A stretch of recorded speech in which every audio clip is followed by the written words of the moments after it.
Welcome back, and Elena's here to run us through the French newspapers. Hello, Elena, and you're going to start off with Libération. It's taking a look today at those topics the French presidential candidates aren't or haven't been talking about very much.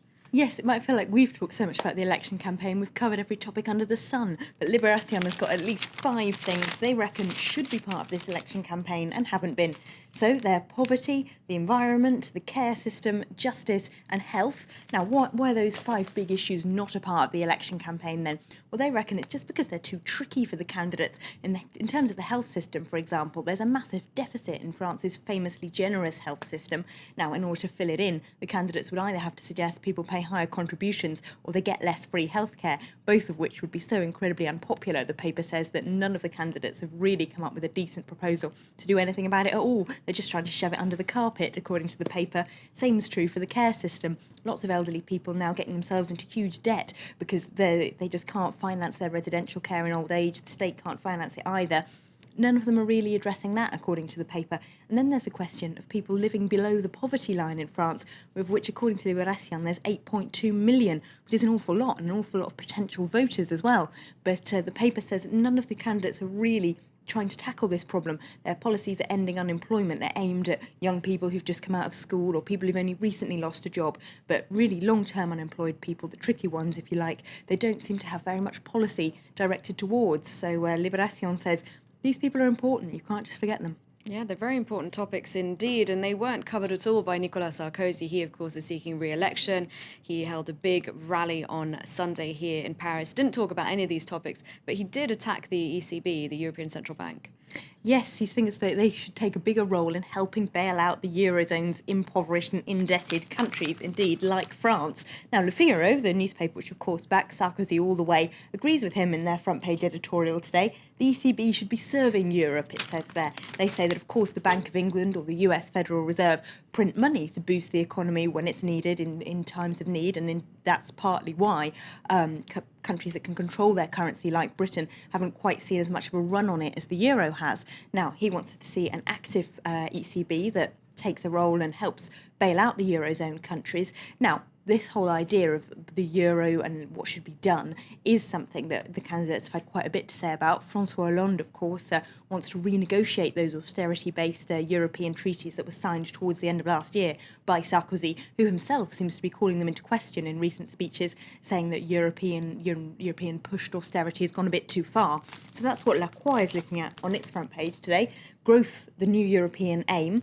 They're examining effectively if those austerity policies that are doing so much damage, as they put it, in Spain, Italy and Greece, are the only way forward. Do we need more austerity in France? Or if Hollande is re-elected and he starts renegotiating these European treaties, could he change the direction of the whole continent? They reckon he could. Just because voters in places like Spain, Italy and Greece are already so disaffected with austerity policies, they might well be happy to see someone in Europe take a different direction and start building a policy that's a bit more based on growth.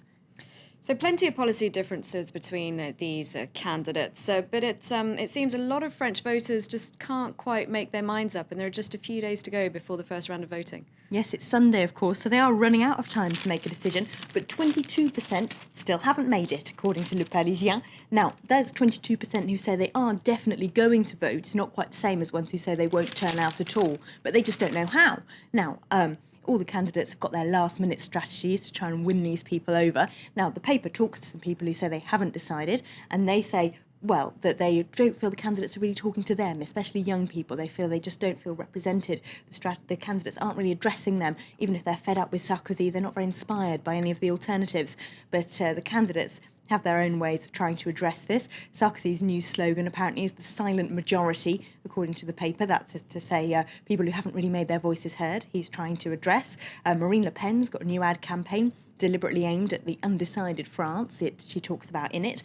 Whether or not they'll vote for her is a different question. Jean-Luc Mélenchon, the far-left candidate, is basing his last-minute strategy on the web, according to that newspaper, trying to win people over via social networks. And François Hollande's socialists have gone for the old-fashioned tactic of knocking on people's doors. They've got thousands of people out across France, apparently, knocking on those doors, trying to win over the last-minute undecided voters. And at his rally on Sunday, he called for people to come out and vote on Sunday, didn't he? So we'll have to see what the turnout is then. Thank you very much, Elena, for running us through the French press, and thank you for watching live from Paris. Do stay tuned to France 24.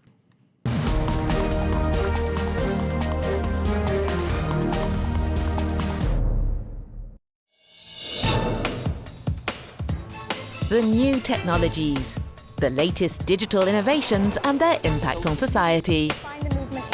Tech24, the unmissable high-tech rendezvous, every Monday at 4:45 p.m. Paris time on France 24.